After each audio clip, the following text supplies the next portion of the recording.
eClass1 को 9औं भिडियोमा यहाँलाई स्वागत छ। अघिल्लो भिडियोमा हामीले सामान्य भिडियो एडिटिङ सम्म सिक्यौं। यस भिडियोमा हामी भिडियो ट्रान्जिसन राख्न सिक्छौं। आउनुस् सुरु गरौं। भिडियो ट्रान्जिसन अर्थात् दृश्यको एक फेददेखि अर्को फेद जोडिने संगम स्थान। वर्कस्पेसमा इफेक्ट्सलाई सक्रिय गरौं। केही यस्तो लेआउट बन्छ। इफेक्ट कन्ट्रोल्स प्यानल खोलौं र टाइमलाइनका ट्र्याकहरूलाई सानो बनाई टाइमलाइनलाई आफू अनुकूल एडजस्ट गरौं। त्यसपछि अब यहाँ इफेक्ट्स प्यानलतिर आउनुस्।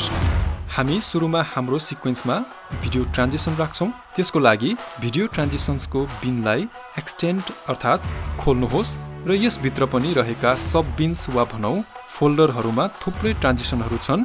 म मेरो भिडियोमा मेरो रोजाइ अनुसार ट्रान्जिसन राख्छु। यहाँहरू आफ्नो रोजाइ अनुसार ट्रान्जिसन्स राख्न सक्नुहुन्छ। जस्तै म यहाँदेखि क्रस डिजल्भलाई टिपेर मेरो सिक्वेन्समा यहाँ ड्रप गरिदिन्छु।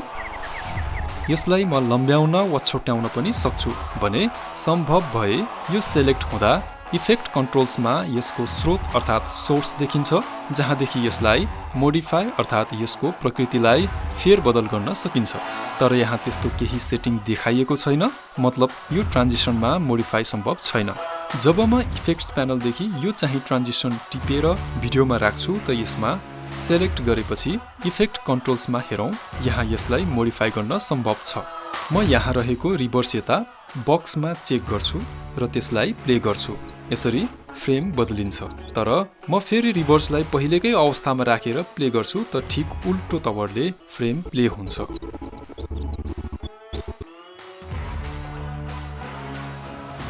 त्यस्तै तेस्रो उदाहरण हेरौं।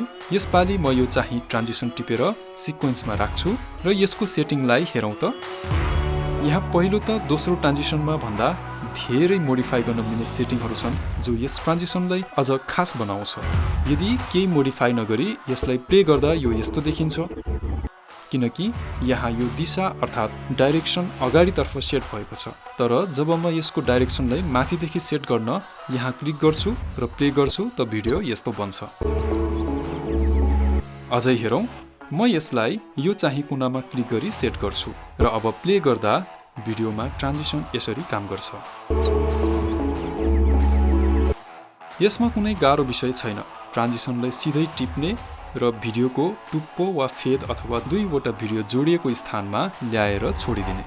ट्रान्जिसनलाई चाहे अनुसार लम्ब्याउन वा छोट्याउन सकिन्छ।